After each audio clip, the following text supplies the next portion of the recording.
la la la la la la. Doobie doobie doo. Ha ha ha ha ha. Hello everyone, this is Jamaica with Jamaica Life, and I found a sale.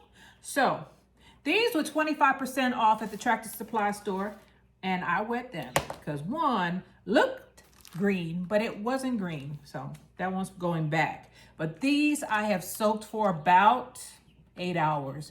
Put some water in there because I wanted them to be nice and fresh when I get them in the basket, and they're running for $8.99.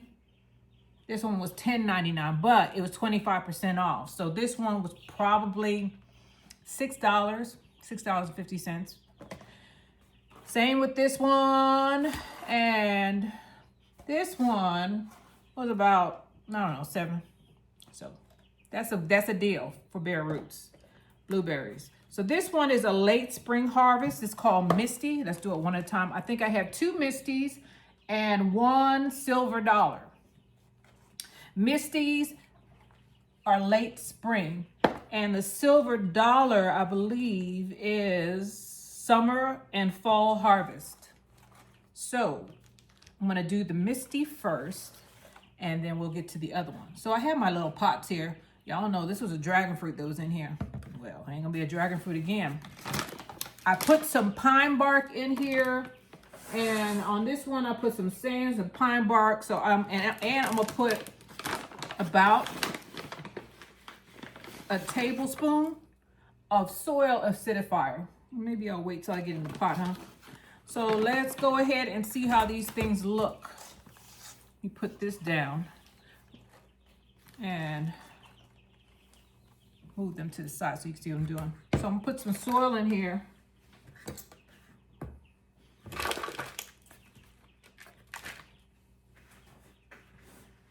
From both, right? And then I'll put the soil acidifier in here and mix it in. I'm trying my best to get these blueberries done. These blueberries will never, ever, ever go on the ground.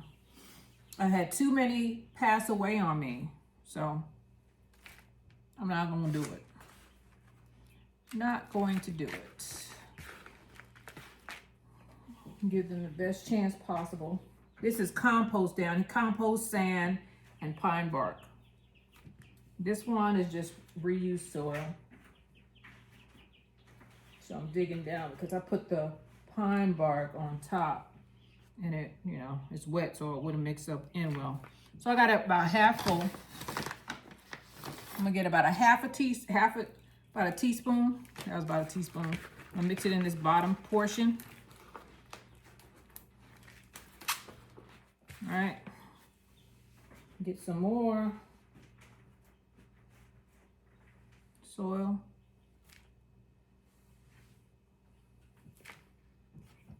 Mix it in. Another teaspoon. They said a tablespoon, so I'm just putting a little bit. Mix it in.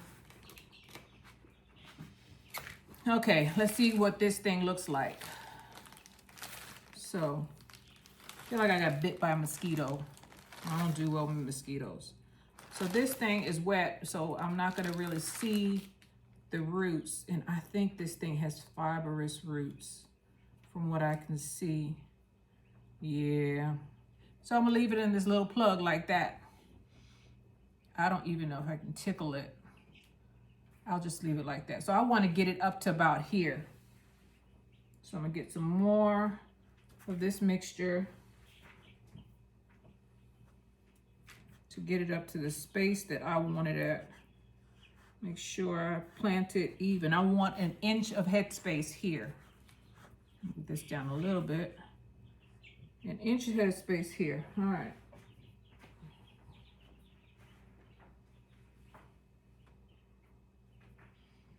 We're gonna go around.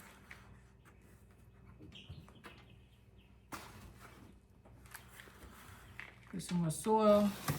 Grab my last little bit of my last teaspoon of soil acidifier. That should make 3 teaspoons, make a tablespoon, right? I'm gonna stop. I hope I read the directions right. Hope it wasn't a teaspoon, or otherwise it's Well, this is gonna be a problem. We're just gonna put some more soil here. I think I got the mixture right. I'm trying, guys, because Miss Jamaica is struggling with apples and blueberries, and I like them both. I don't plant, I've decided this year that I'm only gonna plant the things that I eat. It doesn't make any sense to grow and things that the chickens eat. To grow things that I don't like. It don't make no sense just because they're pretty or everybody else is growing. It don't make no sense. So you're gonna see a lot of okra and you're gonna see a lot of watermelon. So there we are. And Swiss chard for the chickens. So there we are. We have our Misty, our first Misty planted. And don't it make my brown eyes, don't it make my brown eyes. Y'all know that song? I think it was Crystal Gale. Don't it make my brown eyes blue. Ooh. Messing up that lady song. All right, we're getting it done.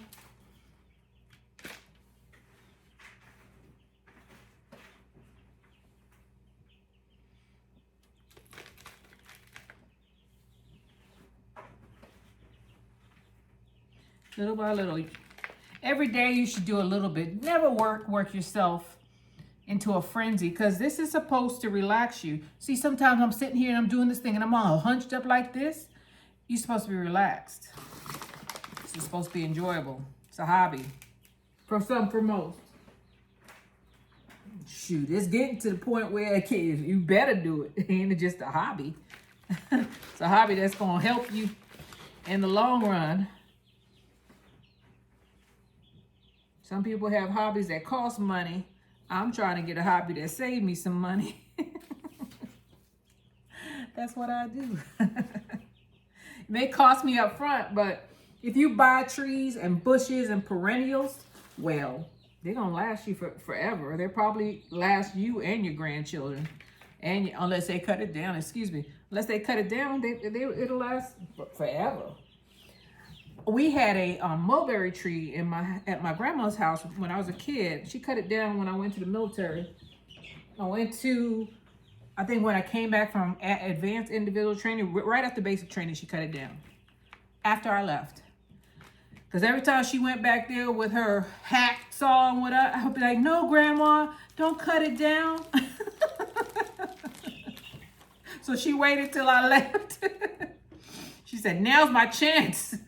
She's in the in-between. She's not coming home for another couple of months. I was so upset. I came back there and I just saw the trunk. It had been there since I was, forever. I never remember it not being there. It didn't come back either. I was hoping that it would, but it didn't grow back. Whatever she did, she made sure it didn't come back up. She said it made a mess, and it did. And it brought a lot of birds. And then the birds made a mess. But, man, she didn't have to buy us no fruit because we were back there eating them mulberries. And we were eating mulberries. Mulberries were everywhere. All right. So here we go. The things you appreciate as a kid, you never know, Most children don't know where things come from nowadays. Everybody's moving out of the cities now because they realized that if you don't have a little yard, you're at a disadvantage. Living up in them apartment buildings. I've lived in apartment buildings. You ain't got no privacy. You can hear your neighbors. Your neighbors can hear you. You have to say hi. You have to be cordial because you got to see them jokers. You're going to beat them in the hall every now and then. Or in the elevator. You can't just be antisocial. So even if you don't want to be bothered, like I don't most of the time, I stay in my yard. Stay in my backyard. I'm a gardener. I go and get stuff like this. But I know I talk to my neighbors when I see them, but I'm like that what was that thing where you people talking through a fence, you don't see each other? That's how we are. And our houses aren't that close where we can hear each other. We don't hear each other unless somebody's in their backyard playing their music extremely loud, which happens every now and then. I don't mind. I don't care what they do. As long as they don't get in my business, I don't get in theirs. Everybody needs their privacy. That's why I don't live in an apartment building. It's too close quarters. Too close. So during the, a lot of people realize that, disease spreads faster when you have to go through a hallway. Somebody cough in the hallway, you come by, that thing would have stayed in the air. Well, it's still around. Stayed in the air for a day or two, or on the surface, and you had to go in there and press. I remember when I was at my job, there was this one guy, we were in the elevator, and he took the sleeve. This is just prior to us going into, getting sent home. He took the sleeve of his coat and he pressed the button for his floor at the job. And I was like, why? I had to ask him. I said, why are you doing that? He said, well, I had that, cancer. And I don't know what kind of cancer. And I guess he attributed it to some toxin that he had touched, or he was being super careful because he didn't want another bout of that. And I was like, man, that's weird, right? I didn't understand. You don't know. You don't understand. At least me. I didn't understand what he had went through and why he was so afraid until it happened to me. Never to judge anybody. That taught me a good lesson. Never judge anybody. I remember we were joking about it. But yeah, I was judging that poor man. I was like, man, that ain't gonna save you. How many things you touched during the day? He was afraid. And shoot, then everybody, after that happened, everybody changed their whole perspective on everything. Everybody had most people. Some people didn't care. They were just driving around like that was happening. They didn't care. But most people had a epiphany that touching a lot of stuff, like, I touched dirt, but touching, being around a lot of people, truthfully, you're gonna get subjected to some stuff. You're gonna have some airborne diseases that are contagious. But if you isolate yourself, guess what? Just like if you isolate yourself and you are never around any kind of ailment, your system probably can't fight them off. Some people were saying, not to wear masks. Man, the mask. Some of the masks weren't the cloth. Worth the cloth. They were wearing nothing. There's a piece of cloth. Ridiculous. I ain't gonna get into that because they might get me. But I didn't understand him until it was me. Then I understood it completely. I said, that man was right. I remember my director, same thing. He would go through our office door, and there was a sink right outside of where I sat because I shared an office with somebody else. And he would, as soon as he came through the door, touch that knob, he would go straight to the sink and wash his hands. And I was like, wow, he's like a germaphobe. He was right. One day we went through, because we had cleaning services, right? One day, I noticed that one of the secretaries was wiping the doorknobs. The cloth was black. It freaked me out. Black. She had a white cloth. She had put some disinfectant on it. She was wiping them down because she said that the cleaning service, they went through, but they never wiped any of the door handles. None of them. And it showed. And I thought about how many times, I just hate to think about it because I ate lunch there. I thought about how many times I came out the bathroom. I washed my hands in the bathroom. I put my foot, they had the stop on the door where you could take your foot and open the bathroom door so you didn't have to touch the knob on the door. But then you had to touch the knob to the office. And that was filthy. It was so nasty. Oh. The things we subject ourselves to. So when that man had his little sleeve and was pressing the button with his sleeve, he knew that 1,000, a million fingers had touched those keypads and no one had ever wiped them down, and there was all kind of bacteria on it. He knew. I didn't know. I didn't know. And I'm judging him, and he's saying this girl just, he didn't know. He probably didn't know I was judging him, but I asked him, he said, oh no, I've had the C, and I guess his immune system was down because he was probably still going through chemotherapy, and he didn't want to catch anything on top of, what he already had. Here I am judging. Never judge anybody. God will teach you. God will show you. You ain't gonna see it until it's you or it's someone really close to you, and then you'll understand. It's so hard for us to put ourselves in someone else's shoes. But man, when it hits you, Lord have mercy. Depending on how severely you offended that other person, karma will come back around. God will show you where the error of your ways. Like all of us, well, especially me. I know that after that, and I was laughing about, when people were scared about, they were saying that people were getting sick and all that stuff. I was like, well, these people are getting sick all the time. Flu comes around every year. What's the big deal? It's a cold. And it was, but it was a bad one. It's a bad one. Bad cold. That was bad. I could see. And when you're really sick, right? Like that. Because I've never been really sick. I think I've been sick one time in my life. No, 2 times in my life. I forgot about that one. Really sick. Where I didn't want to get up. I didn't eat. I didn't do anything. One time I was hospitalized.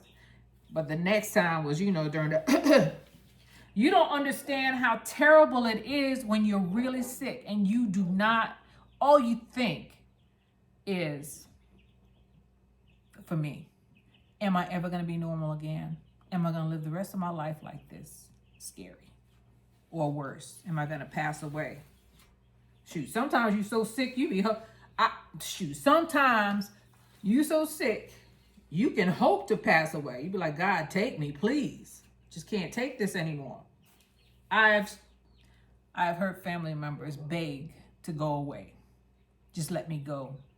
Just let me go. And I'm like, no, and as a family member watching someone like that, we're so selfish sometimes. We're like, no, just, I remember one lady, and I wasn't there. She's my mom's stepsister, and her husband, he was passing away, and she was begging him. She said, just hold on, just one more day.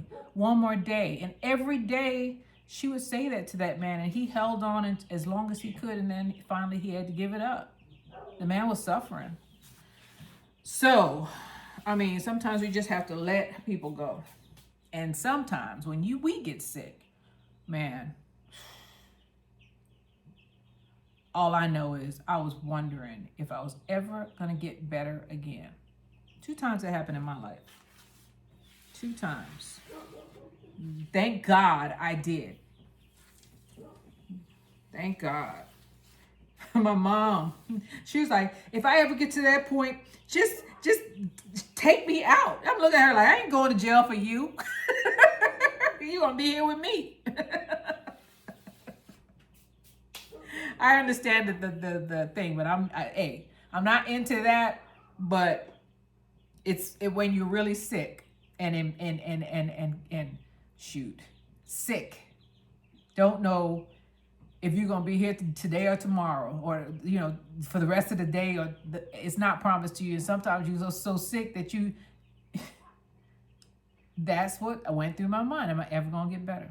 Anyway, enough of my problems. I don't know if y'all had the same experience. I don't know if any of you all have ever had those experiences, but it's not pretty. I don't know, it's different for everybody else. But shoot, I don't believe in taking your own self or taking anyone's self out of here. When God calls you, that's when you go. But man, it can be hard on some people. Really hard. So we got our blueberries planted. I have my silver dollar in the big pot, and what is this one again? The Misty. Misty is right here. So I had one more over there, but man, that joker look like it's alive, but it is not. The leaves are falling off and they're all crispy, crunchy, so I'm gonna take it back to the store. Plant your own blueberries. Go ahead and get some. The mixture I used was compost, sand, pine chips, and soil acidifier. This is Jamerica with Jamerica Life. I thank you all for being with me. I hope I wasn't a Debbie Downer tonight. I hope not. I don't want that to be bad. I mean, I just want everybody to think before you speak. Try to put yourself in someone else's shoes. Try to be, I don't want you to be soft, but I want everybody to maybe try to understand, maybe try to listen to one another more and understand how someone feels, because when it's you, it is never fun. And it's never the same. And you're like, no, that they have to do something about this. And you, of course, were saying just the opposite before it happened to you. So try to put yourself in the other person's shoes. This is Jamerica with Jamerica Life. I thank everyone for being with me. And this is the planting of my blueberries. Wish me luck, guys. These are never going in the ground. Bye, y'all.